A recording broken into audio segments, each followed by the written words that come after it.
বন্ধুরা, আপনাদের সকলকে আমার চ্যানেলে স্বাগতম। রাম ঠাকুরের কথা বইটি ডক্টর ইন্দুভূষণ বন্দ্যোপাধ্যায়ের লেখা। আগের দিন যা পাঠ করেছিলাম আজকে ঠিক পর থেকে পাঠ করছি। তার আগে আমার গুরুদেবের চরণে সশস্ত্র প্রণাম জানিয়ে ও মাতা পিতাকে প্রণাম জানিয়ে আজকের পাঠ শুরু করছি। আমাকে লইয়া বাহির হইয়া গেলেন।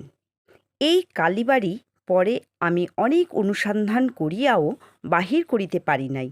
ঠাকুর আমাকে গলিখুঁজির মধ্য দিয়া তথায় লইয়া গিয়াছিলেন এবং সেন্ট্রাল এভিনিউ রাস্তার বাহির হওয়ার দরুন ওই অঞ্চলে ভাঙচুরাও অনেক হইয়াছে।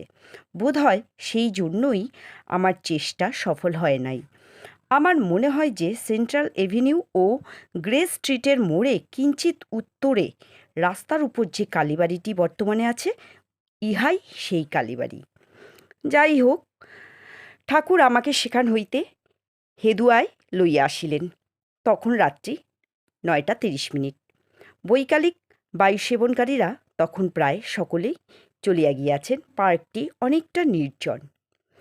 এখানে সেখানে বেঞ্চের উপর কেউ কেউ একক বা সঙ্গী সমবিবাহারে বসিয়া রহিয়াছেন দেখিলাম, কিন্তু পথচারী এক প্রকার ছিল না বলিলেই চলে। ঠাকুর আমাকে লইয়া একখানি খালি বেঞ্চে বসিলেন। সামান্য দুই একটি কথাবার্তার পর ঠাকুর আকাশের দিকে তাকাইয়া রহিলেন। আমিও তাহাই করিলাম। কতক্ষণ এভাবে কাটিয়াছিল জানি না। হঠাৎ একসময় ঠাকুরের দিকে তাকাইয়া দেখি যে তাহার মুখশ্রী এক্কেবারে বদলাইয়া গিয়াছে। দেখিলাম যেন একটি ১৫ থেকে ১৬ বৎসরের কিশোর আমার পাশে বসিয়া রহিয়াছেন। কি অপূর্ব সেই মূর্তি! আমার সাধ্য নাই যে তাহাকে চিত্রিত করিতে পারি। সেই আকর্ণ বিস্তৃত চক্ষু যুগল, সেই স্থির প্রশান্ত দৃষ্টি, মুখশ্রীর সেই অপার্থিব মধুরিমা বহু সুকৃতির বলেই সেদিন আমার দৃষ্টিগোচর হইয়াছিল। দেখিতে দেখিতে সেই মূর্তি মিলাইয়া গেল এবং ঠাকুরের মুখাবয়ব আবার স্বাভাবিক অবস্থায় ফিরিয়া আসিল। মনে মনে তর্ক বিতর্কের পর কথাটা এখানে প্রকাশ করিয়াই ফেলিলাম। স্থির করিয়াছিলাম যে ঘটনাটি গোপন করিয়াই যাইব, কিন্তু একটু চিন্তা করিতেই মনে হইল যে তাহা হইলে একটা অত্যন্ত প্রয়োজনীয় কথাই কতকটা অপ্রকাশ থাকিয়া যাইবে। ঠাকুরের সংস্পর্শে আসিয়া আমি প্রতিনিয়তই উপলব্ধি করিয়াছি তাহার এক দুর্নিবার আকর্ষণ। আমি তাহাকে চাহি নাই বিষয়কর্ম, বাজে আমোদ প্রমোদ, বন্ধুবান্ধব, ধন জন বৈবাদী লইয়াই মাতিয়া থাকিতে চাহিয়াছি, কিন্তু অহেতুকই কৃপাসিন্ধু তিনি জোর করিয়াই আমার হৃদয় একটু স্থান করিয়া লইয়াছেন। ঠাকুরের সংস্পর্শে আসিবার পর এরূপ ছোট ছোট ঘটনা আমার জীবনে আরও কয়েকবার ঘটিয়াছে এবং নিঃসন্দেহে বুঝিতে পারিতেছি যে এগুলি তাহারই অনুগ্রহ। তাহার প্রতি আমার আকর্ষণ অটুট রাখিতে ইহারা যথেষ্ট সাহায্য করিয়াছে। তো বন্ধুরা, এবার আমি তৃতীয় অংশটি পাঠ করব। ঠাকুর আমার দর্জিপাড়া বাসায় থাকাকালীন আমি একটা বিষম অসুবিধায় পড়িয়াছিলাম। অনেক ইতস্ততের পর কথাটা বলিয়াই ফেলিয়াই সঙ্গত মনে হইতেছে। ঠাকুর আসিবার ৪ থেকে ৫ দিন পরে একদিন প্রাতঃকালে আমাদের কুলগুরু তাহার এক পুত্রকে লইয়া সেই বাসায় আসিয়া উপস্থিত হইলেন। আমি মহা মুশকিলে পড়িয়া গেলাম। ঠাকুর আমার বাড়িতেই রহিয়াছেন, আবার ইহারাও আসিয়া উপস্থিত হইলেন। আমি দুই দিক বজায় রাখিয়া কিরূপে চলিব সহসা বুঝিয়া উঠিতে পারিলাম না। এই গুরুদেব আমার চাকরিতে ঢোকার পর হইতেই আমাকে মন্ত্র লইবার জন্য পীড়াপিড়ি করিতেছিলেন এবং আমি যাক না কিছুদিন, তারপর দেখা যাবে, আগে একটু বুঝতে শিখি, আমার বয়সই বা এমন কি, ইত্যাদি বলিয়া এড়াইয়া যাইতেছিলাম।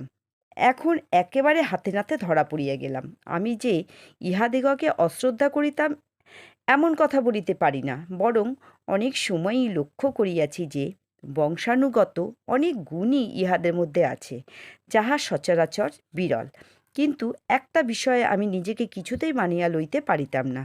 ছেলেবেলা হইতে বহুবার ইহাদিগকে দেখিয়াছি, কিন্তু গুণাক্ষরেও স্মরণ হয় না যে ইহারা কখনো কোনো তাত্ত্বিক বা পরমার্থিক কথার অবতারণা করিয়াছেন। সর্বদাই দেখিয়াছি যে কবে কোথায় গিয়েছিলেন, কি প্রকার আদর আপ্যায়ন হইয়াছিল, আহারাদির ব্যবস্থা কিরূপ ছিল, বিদায় আদায় কতটা পাইয়াছিলেন ইত্যাদি ছিল ইহাদের আলোচনার বিষয়বস্তু।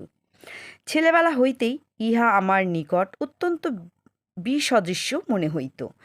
গুরু শিষ্যবাড়ি আসিয়াছেন, এই ব্যাপারটাকে আমি এত লঘু করিয়া ভাবিতে পারিতাম না। আমি মনে মনে কল্পনা করিতাম যে এই উপলক্ষে ৫ জন ৫ রকমের প্রশ্ন লইয়া আসিতেছেন। গুরুদেব তাহার মীমাংসা করিয়া দিতেছেন। গুরুদেব পারমার্থিক আলোচনা করিতেছেন। সকলে মুগ্ধ হইয়া শুনিতেছে, যেন একটা আনন্দের মেলা বসিয়া গিয়াছে। সুতরাং এই গুরুদেবকে অশ্রদ্ধা না করিলেও পুরোপুরি শ্রদ্ধাও করিতে পারিতাম না। আমার মনে কেবলই হইত যে শিষ্যকে একবার মন্ত্রদান করাই যেন ইনি যথাকর্তব্য সম্পাদন করিয়াছেন এমন, এবং এখন বাকি রহিয়াছে শুধু শিষ্যবাড়ি ঘুরিয়া আহারাদির সুব্যবস্থা করা ও বার্ষিক বৃত্তি আদায় করিয়া বাড়ি ফিরিয়া যাওয়া। সুতরাং ইহারা আসিয়া উপস্থিত হওয়াতে আমি একটু অসুবিধায় পড়িলাম। ইহাদিগকে তাড়াতাড়ি দোতলার একখানা ঘরে জায়গা করিয়া দিলাম।